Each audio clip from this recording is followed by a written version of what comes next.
বাংলাদেশের আগামী জাতীয় নির্বাচনের প্রেক্ষাপট নিয়ে গুরুত্বপূর্ণ আপডেট আসছে। অন্তর্বর্তী সরকারের প্রধান উপদেষ্টার প্রেস সচিব শফিকুল আলম জানিয়েছেন নির্বাচন সংক্রান্ত সব তথ্য। চলুন বিস্তারিত জেনে নেওয়া যাক। শফিকুল আলম বলেন, নির্বাচনের জন্য পুরো জাতি প্রস্তুত। নির্বাচনের সঙ্গে সংশ্লিষ্ট সব প্রতিষ্ঠান ইতিমধ্যে কাজ শুরু করেছে। তিনি নিশ্চিত করেছেন নির্বাচনের সময় ফেব্রুয়ারির প্রথমার্ধেই নির্ধারিত এবং এই নির্বাচনের আয়োজন হবে দেশের ইতিহাসে সবথেকে ভালোভাবে।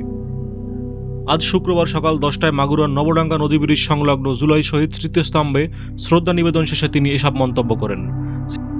স্মৃতিস্তম্ভটি নির্মাণের উদ্দেশ্যই হল জুলাই শহীদদের প্রতি জাতির শ্রদ্ধা ও স্মরণ নিশ্চিত করা।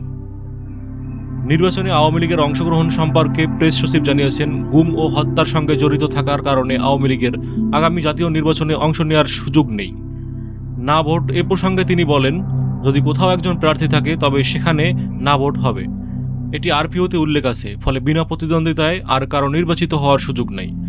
শফিকুল আলম আরও বলেন, বর্ষা মৌসুমের শেষ হলে পাড়া মহল্লায় নির্বাচনের হাওয়া লেগে যাবে, যা সাধারণ মানুষও অনুভব করবে। নির্বাচন সংক্রান্ত সম্পর্কিত আরও আপডেট পেতে আমাদের চ্যানেলটি সাবস্ক্রাইব করুন এবং কমেন্টে আপনার মতামত জানান।